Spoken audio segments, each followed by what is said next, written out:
Il y a peu de temps, étaient dévoilés des lauréats du prix interculturel de Montréal Abbé Limonchick 2014. Et pour nous en parler, on a Claudie Monpoint, les conseillères en affaires interculturelles à la Ville de Montréal. Madame Monpoint, bienvenue. Bonjour. Madame Monpoint, d'abord, présentez-nous ce personnage qu'était Abbé Limonchick. J'ai eu à coordonner le prix Abbé Limonchick cette année et ça m'a fait un grand honneur vraiment de découvrir cet homme-là. Il faut dire, dès que le prix a été mis en place en 2009, c'était en mémoire de Abbé Limonchick. C'est un grand homme modeste mais très déterminé. C'était vraiment un grand rassembleur. D'ailleurs, on l'appelait Monsieur Démocratie. On a lu la même chose, effectivement, ça m'a frappé. Il est décédé en 2002, En 2002, et justement, 7 ans après, la Ville a mis en place le prix. Ouais.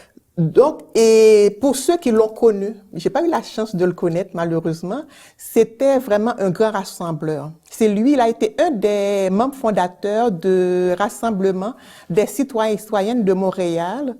Il a été le président pendant 5 ans. Et par la suite, il a été conseiller municipal dans le district de Côte-des-Neiges pendant une 15aine d'années. Et je pense que déterminé, même modeste, il a laissé sa trace au niveau politique, mais surtout au niveau de la participation citoyenne.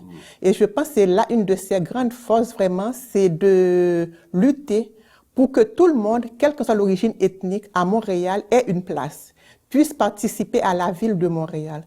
Et comme on dit si bien, c'est pour rendre honneur et à la mémoire de Abbé Limonchick que la Ville de Montréal a mis en place ce prix-là pour promouvoir la diversité de Montréal, mais surtout les relations interculturelles. Donc, dire vraiment que M. Limonchick était quand même un pionnier déjà au niveau des relations interculturelles à la Ville de Montréal.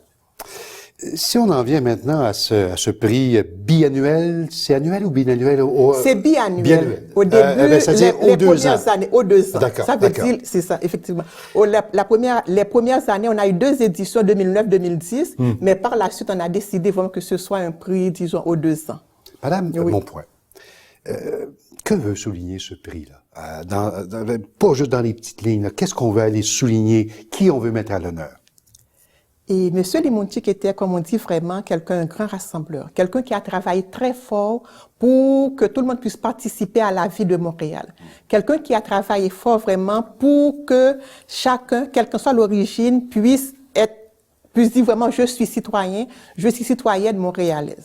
Et c'est des gens, vraiment, ce prix-là veut mettre en honneur des gens qui, dans leur quotidien, à travers leur profession, à travers leur action, et font des gestes pour promouvoir les relations interculturelles à la Ville de Montréal, sur le territoire montréalais. Donc, parce que là, on déborde largement Côte-des-Neiges. Effectivement, tout le territoire montréalais. C'est pour la Ville de Montréal. C'est pour la Ville de Montréal surtout. La Ville de Montréal. D'accord. Oui. Donc, et ce qu'on peut voir vraiment depuis le début, on a eu vraiment, il faut dire aussi, il y a quand même des personnes qui travaillent beaucoup. Ça commence des fois dans leur milieu. Et ça prend une autre dimension, ça va, disons, au niveau de leur emploi, ça va au niveau, disons, des implications qu'ils ont et beaucoup plus larges en dehors de leur environnement immédiat. Donc, c'est des personnes vraiment qui, à force de travailler, leurs efforts ont fini par marquer leur milieu. Si on prend les lauréats de cette année, on peut dire vraiment, disons, c'est des gens vraiment qui...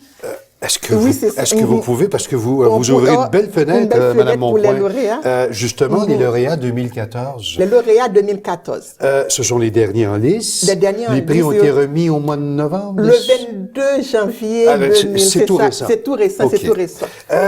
Il y a catégorie individu, ça a été remis à Mary McAndrew.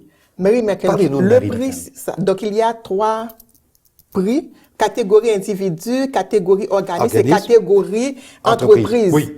Donc, Madame McAndrew, mon Dieu, pour les jeunes hommes qui travaillent dans les relations interculturelles, connaissent Madame McAndrew.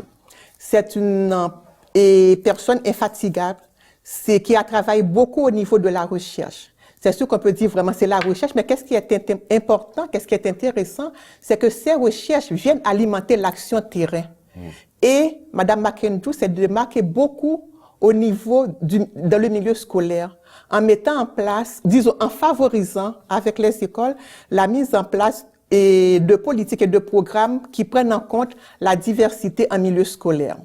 Donc, Madame Makenjou a été une des premières personnes à initier un programme novateur en termes vraiment de persévérance scolaire pour les jeunes. Mon on fait des signes que les secondes tournent, mais je veux qu'on parle... Pour les jeunes des minorités visibles. Je veux également qu'on parle de la catégorie organisme remis à Stéphane Lavoie. Stéphane Lavoie, qui est directeur de l'ATOU. Je pense que tout le monde connaît l'ATOU dans le quartier Saint-Michel, mais effectivement, le travail de l'ATOU dépasse Saint-Michel.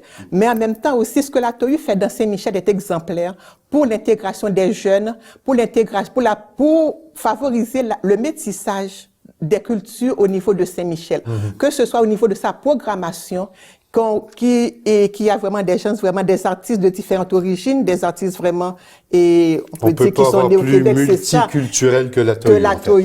Et au niveau vraiment de l'accès et de la culture au grand public, l'ATOU a des initiatives intéressantes vraiment pour que tout le monde puisse participer à ces activités. Madame Monpoint, oui. Catégorie entreprise. Catégorie entreprise. Denis Deschamps, présent. Denis Deschamps, qui est le directeur de l'entreprise Dracar et Associés, qui est une entreprise de placement de personnel.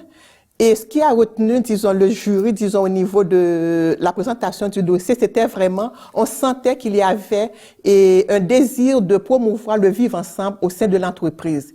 Et on sentait aussi un désir, à travers le placement de personnel, d'influencer et d'autres acteurs, d'autres entreprises au niveau de favoriser l'intégration économique des personnes immigrantes. Vous savez, quand on parle d'immigration, l'intégration économique vraiment est un grand enjeu. Donc, et je pense que par son travail, que ce soit à l'intérieur même de l'entreprise, où l'on retrouve une quinzaine de nationalités et des jeunes vraiment qui sont à des postes intéressants, et c'était quand même, disons, important de souligner le travail de cette entreprise-là au niveau des relations interculturelles. Madame Claudie Monpoint, merci beaucoup d'avoir accepté notre invitation. Merci beaucoup de nous avoir présenté Monsieur Limonchik également. Qui a été aussi conseiller municipal. Et je dois dire aussi que les prix qui sont remis aux organismes, c'est en collaboration avec l'organisme Diversité Artistique Montréal et le Service de la Culture de Montréal. Madame Monpoint, à bientôt. Merci, M. Petit.